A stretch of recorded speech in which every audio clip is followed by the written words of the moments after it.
What do you do when the life you've built isn't working? I've been thinking about this a lot lately, mostly because it's kind of where I'm at in my own life. Like, what do you do when the life you've built, just isn't really working? And I don't mean like your entire life has completely fallen apart, although I've had some layers of that and some moments of that as well. But I'm talking about when everything technically still kind of works. You can get up, go to work, pay your bills, hopefully go to the gym, see friends, whatever. But underneath of all that, there's this feeling that something isn't quite right. Something's missing. I spent a lot of time lately trying to figure out what I can do with whatever amount of time that I have left on this planet in a way that is most impactful. And obviously I need to make money. We all need to make money. I have bills, you have bills. I'm not trying to sit here and give some spiritual bypassing message about how you should just quit your job and follow your dreams and trust that the universe is just gonna pay your mortgage for you. I get that. But what I do know is that there's been this other thing nagging, at least at me, which is how much of my energy am I supposed to keep putting toward trying to make a life work that somewhere inside of me I already know isn't really my life. It's someone else's life, someone else's dream. And I don't totally know the answer to that. There's this concept that comes up a lot in the work that I do called liminality, or being in liminal space, AKA the in-between, so to speak. Basically, it's this threshold. It's that weird place where the old thing is gone, or maybe it's actively dying, but the new thing hasn't actually shown up yet. And I really hate that place because I want to know. I want to know what I'm doing. I want to know where the money's coming from. I want to know what the next chapter is. I want God to just hand me the map and say, okay, this is what it is. But that's not how things work. Usually there's this period in between, the liminal space. And I think most of us try to get out of that space as quickly as possible because it's uncomfortable as hell. So something ends and we're immediately like, okay, what's next? Next relationship, next job, next business, next distraction, next whatever. And I've been wondering lately whether maybe sometimes that's the mistake itself. Maybe there's actually something we're supposed to experience in that space where we don't know quite yet. The old butterfly in the cocoon analogy, morphing into goo in order to become the next thing. And it makes me think about the psychoanalyst Carl Jung, because he talked a lot about the first half and the second half of life. There's a line of his that I've always loved: thoroughly unprepared, we take the step into the afternoon of life. So there's seasons to life. And I'm 43 now, so that hits a little different than it did when I first started reading Jung. But in the first part, we're basically building the person, the ego, the personality, your character, so to speak. Of course, we're figuring out all along the way who this character is. Career, money, relationship, family, reputation, whatever it is. We're building the ego structure that allows us to function in the world. But eventually, the psyche starts asking different questions, bigger questions. And I've definitely been feeling that. Because the question when you're 22 might be something like, how do I become successful? Maybe some surface level questions, things like that. But then when you get a bit older, suddenly it's like, okay, but what the hell does successful even mean to me? Or whose definition of success have I really been living by? Those are very different questions. There's another idea that I've always been obsessed with, and it's this old Greek concept of the daemon. And daemon is different than demon, not some evil entity. It's more like the spirit or intelligence that accompanies you through your life. Almost like there's something within you that's connected to your particular destiny, guiding you along. It drives you towards doing the thing that you feel you must do in this world. And James Hillman talks about it in The Soul's Code. He uses this image of the acorn, and the idea is basically that the acorn already contains something of the oak tree within it. And I know that when I look at my own life, there's these certain things that just keep coming back. Things that I've tried to move away from, things that I've told myself weren't practical, things that I've said, yeah, I'll get back to that once everything else gets figured out. And then 5 years later, there it is again. Music's been like that for me. Teaching's been like that for me. Men's work, spiritual work, all of them have been like that. And it makes me wonder sometimes, how many times does something have to come knocking before I finally admit that maybe the knocking itself means something?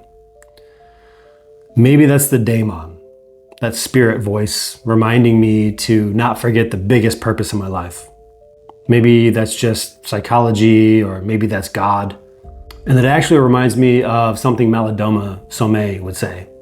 I had the opportunity of working with Malidoma years ago, one of the wisest men that I've ever had the pleasure of speaking with in person. And there was something he said, or at least this is the way that I carried it. I don't want to pretend to quote him perfectly, but he talks about when the waters around you become very calm, almost suspiciously calm, beware, because change is coming. And he had this beautiful image of life basically turning itself inside out to make room for what you're supposed to become. And I've never forgotten that. Life turning itself inside out to become what it's supposed to become. Because when you're the person whose life is being turned inside out, it doesn't feel spiritual at all. It just feels painful. It sucks. It's like, oh, wonderful. The universe is making room for my destiny, but it's turning everything inside out and smashing everything along the way. But I've been through enough of these periods now that I at least have to entertain the possibility that disruption doesn't always mean something's gone wrong. Sometimes something has gone wrong. Sometimes you just make a big mistake. Sometimes somebody screws you over. Sometimes you experience deep loss followed by deep grief.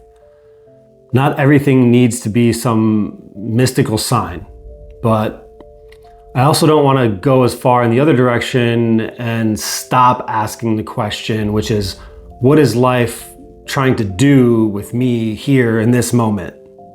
Not just, how do I get out of this? But why am I here? What's this thing asking from me? Because these deep, painful life changes are themselves the factors of internal change. Life itself provides the transformative fire. And when I think about that, I think about the Bhagavad Gita. The Gita starts with Arjuna having an existential crisis. He's standing on the battlefield of Kurukshetra.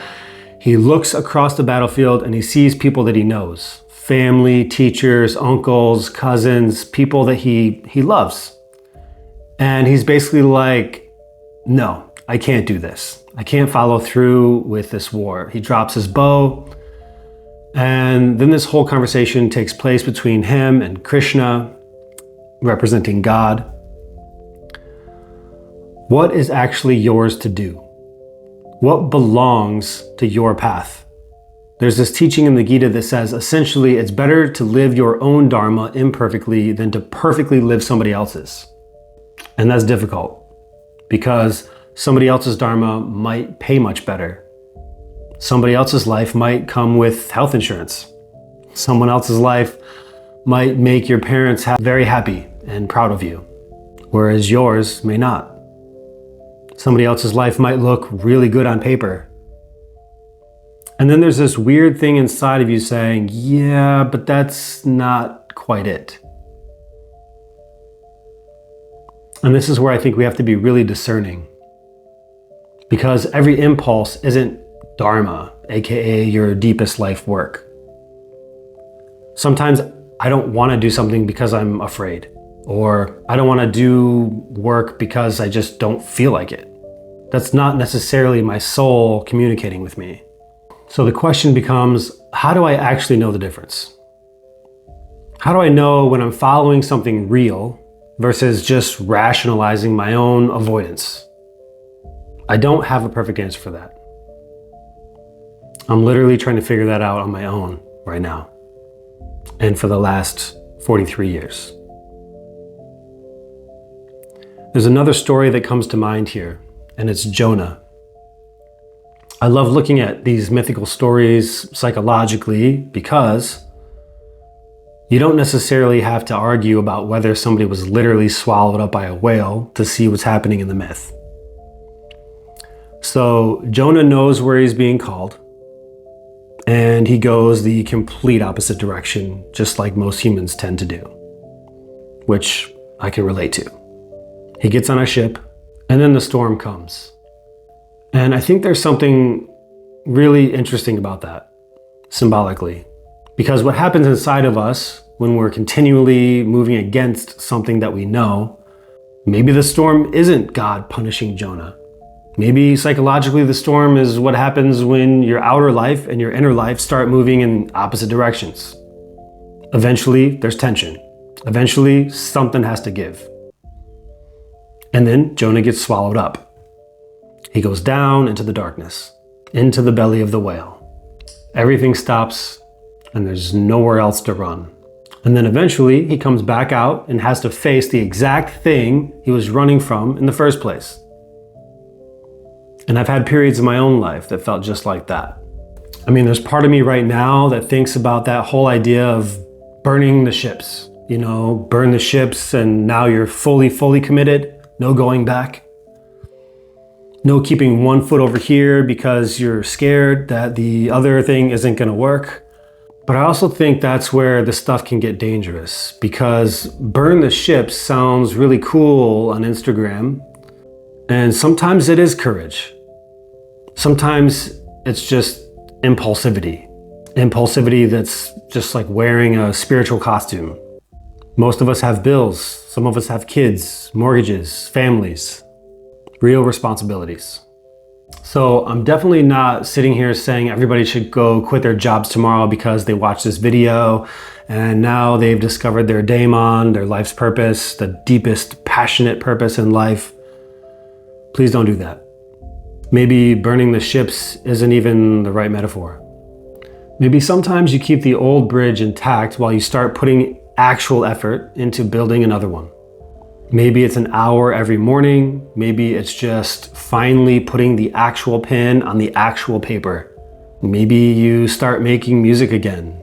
Take the first step towards building and starting that business. Maybe you actually have the uncomfortable conversation that's been sitting there waiting. Whatever that thing is that you've been saying you'll do when everything settles down. Because I'm starting to realize nothing ever really settles down. There's always going to be something. It's like I want somebody to tell me, I want God to send me an email. Hey, Justin, here's the plan. You can start Monday there, buddy. Now, as great as that would be, that's not what we're gonna get. Usually you get a few feet of visibility, and then you walk a little, maybe you get another few feet of visibility, little bits at a time. There's this one-liner that if the path you're on is well-trodden, you're probably on the wrong path. This world doesn't need more repeats of what already exists.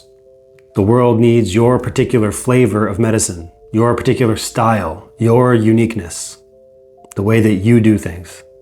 So something I've been asking myself lately is, what if some things that aren't working in my life aren't just failures? What if they're just information? And again, I have to be careful because I can spiritualize the hell out of these things. I can turn anything into a sign, a download, a symbol, 333 on the license plate in front of you. But when something repeats and repeats and repeats, I think it's at least worth paying attention to. What is it that keeps dying? What is it that keeps coming back? Where does my energy suddenly come alive? Where do I feel myself going dead? And what have I been telling myself for 5 or 10 years that I'm actually going to get around to do? And this is actually where the 4 archetypes come into the picture, the 4 major archetypes. Because I think all 4 of them have something different to say in a moment like this. The inner magician is asking, what's actually happening here? What pattern am I repeating? And what am I not seeing? And the lover is asking, where's life? What still makes me feel alive? And what do I love?